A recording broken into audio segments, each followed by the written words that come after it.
Disneyland, Disneyland, Disneyland, Disneyland, Disneyland is your land. Welcome, welcome, welcome, welcome. The 80s. Rubik's Cubes, DeLoreans, and a totally awesome time for Disneyland. Towards the mid-80s, Disneyland was becoming more appealing to teenagers, in part by Michael Eisner, CEO at the time of the Walt Disney Company.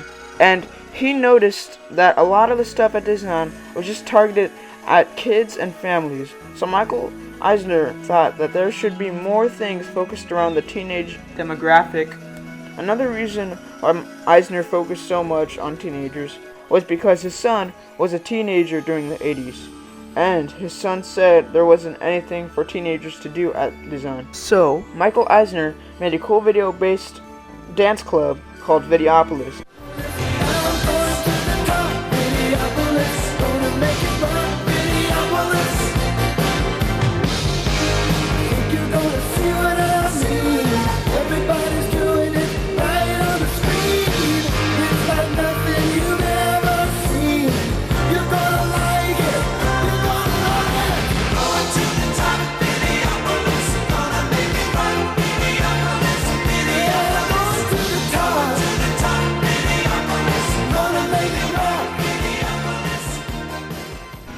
And at the time, it was one of the most interesting things to ever come to Disneyland. And it opened in 1985.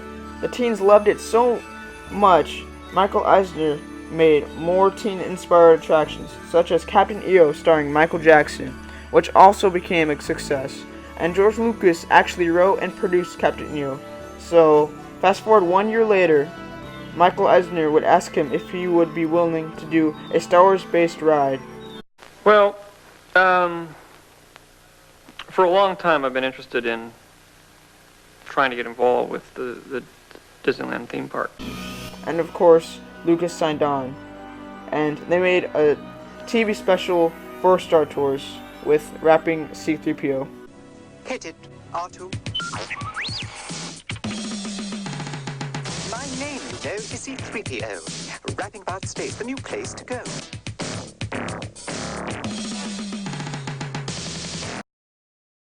That's why we have Star Tours today and Star Wars Galaxy's Edge.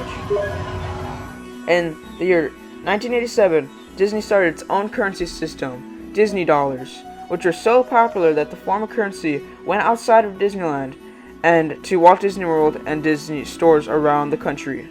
Also in the year 1987, the Disney Gallery opened. And for the first time, the public is invited to view these works of art at the newly opened Disney Gallery at Disneyland in Anaheim, California.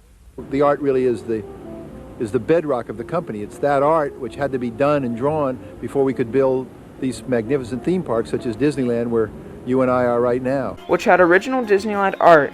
It opened in New Orleans Square and would later move to Main Street. In 1989, Michael Eisner and the Disneyland Imagineers, including Tony Baxter, wanted to add a thrill ride to the then Bear Country, so they made Splash Mountain, and they renamed Bear Country to Critter Country.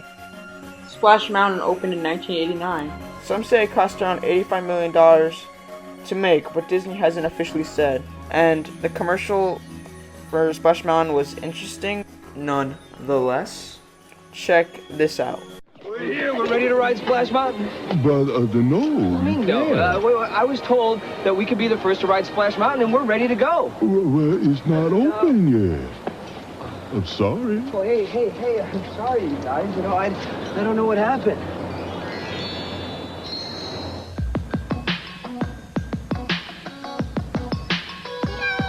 Splash Mountain. Zippity-doo-dah. Splash Mountain. Zippity-yay. My, oh, my. Zip. Wonderful day. Zip. Splish Splash. Plenty of sunshine. Zip. Splish Splash. In my way. Zippity-doo-dah. Wonderful Hold on day. tight. Zip, zip, zippity-doo-dah. It's gonna be a big drop. Zip, zip, splash. Oh, what a wonderful. Zip, zip, zippity-doo-dah.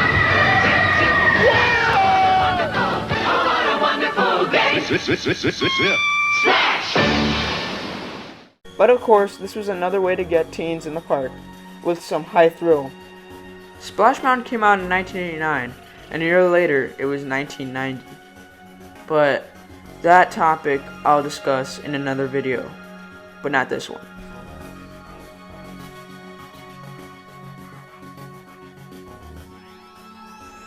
This about wraps up Disneyland in the 80s. Hope you enjoyed, and remember to like and subscribe, and thanks for watching. I think that about wraps things up.